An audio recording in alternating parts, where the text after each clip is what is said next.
Saludamos esta tarde a Roberto Rodríguez. Él es director del Programa Universitario de Estudios sobre Educación Superior de la Universidad Nacional Autónoma de México. Roberto, muy buena tarde, ¿cómo estás?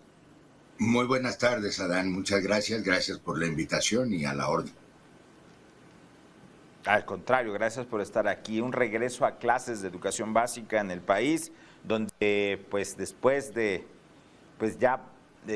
dos años, ahora sí será un regreso de manera presencial. Eso sería una de las cosas a destacar, ahora sí totalmente presencial. La segunda, un nuevo modelo educativo, no sé cuántos he escuchado yo a lo largo de mi vida, varios, ahora en un plan piloto, Roberto.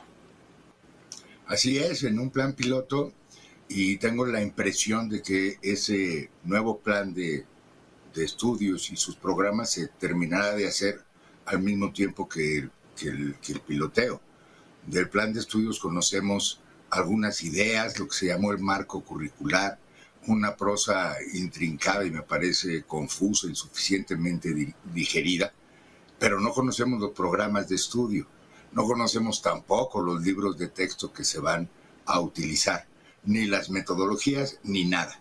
Entonces, o está guardado y lo van a destapar a la hora del piloteo, o van a estar piloteando al mismo tiempo que terminando la propuesta curricular, lo que sería sin duda preocupante. Hemos escuchado, por ejemplo, en este nuevo modelo o plan educativo, algo que recomienda la OCDE y que, bueno, pues tiene que ver ahora con este neoliberalismo satanizado, que es el objetivo de estándares y competencias. Se elimina esto de determinar a través de una escala numérica si hay un buen aprovechamiento o no, entre otras cosas, ¿no? Me parece que son básicamente propuestas que aún están insuficientemente afinadas.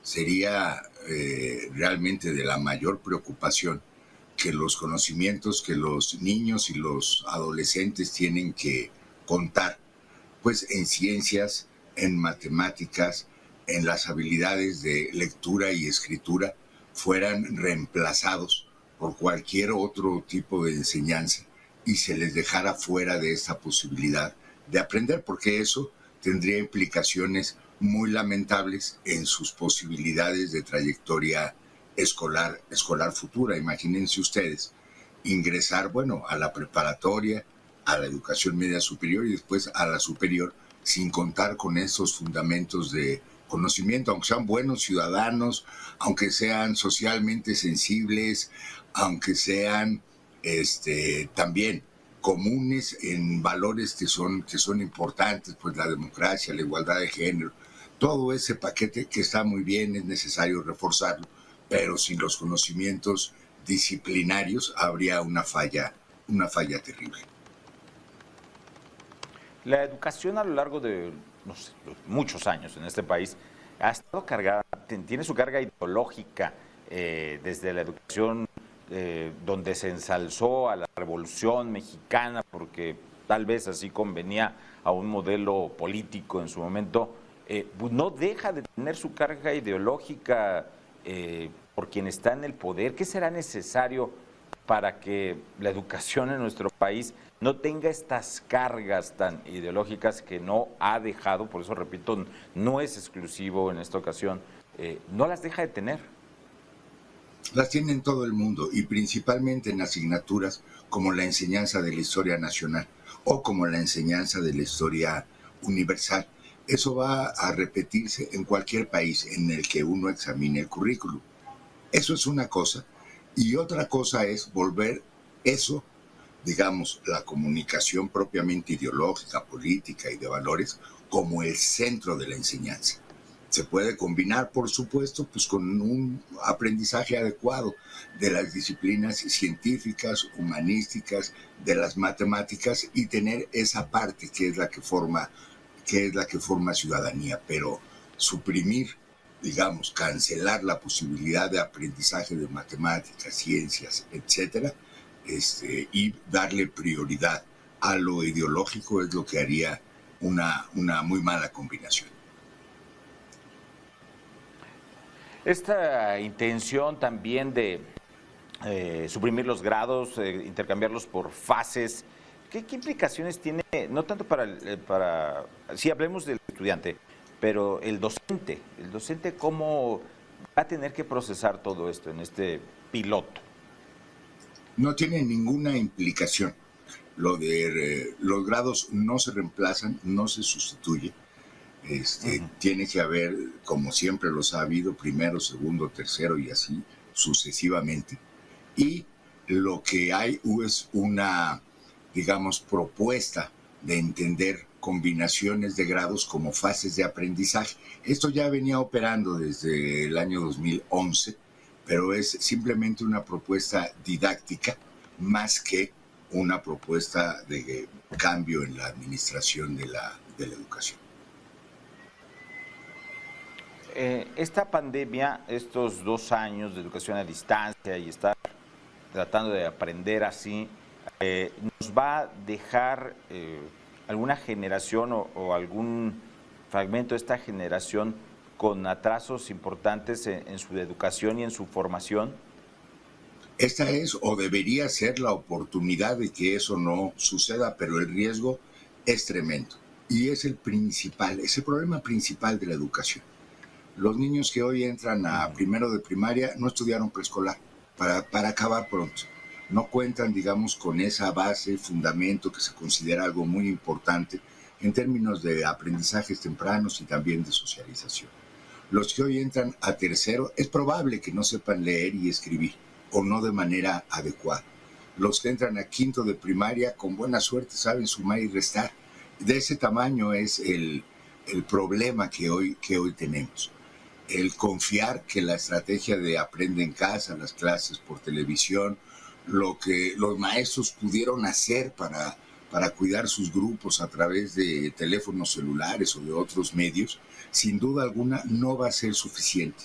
Hay un problema muy grande, sin duda alguna, de atraso escolar, de pérdida de aprendizajes, es decir, de aprendizajes no conseguidos, que solamente se puede remediar y paliar con un programa emergente que le ponga una atención específica a ese punto, y esa debería ser la prioridad, no el hacer un nuevo plan de estudios. Esta competencia global y competencia que hay en varias áreas de economía, de academia, pues está como satanizando por el modelo que hay de gobierno, que dice ser de corte progresista, socialista, y ¿hay riesgos realmente de quedar fuera de un entorno global, o el mundo se recompone cada determinado tiempo y este modelo puede ser el que vaya a estar funcionando en próximos años? ¿Hay manera de saber eso? En la última aplicación de la prueba PISA, la que se hizo en 2017, si no me equivoco, fue acompañada de una encuesta.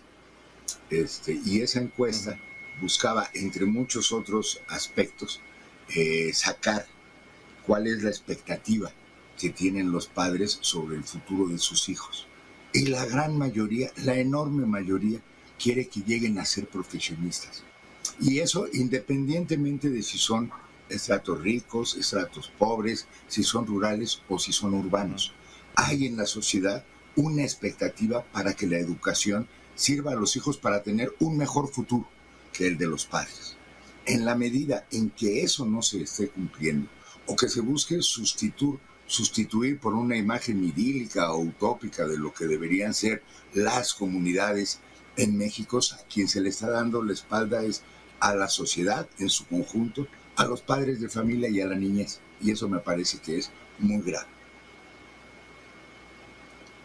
Híjole, en nivel superior, en niveles superiores de educación, incluso posgrados, ¿se ha tenido otra respuesta en modelos educativos? ¿Se cuenta con los apoyos suficientes? ¿Se cuenta con la atención suficiente y la seriedad por parte de la autoridad educativa para, pues, los que hoy están a punto de tomar riendas en empresas o de emprendedurismo personal? ¿Se cuenta con ese bagaje?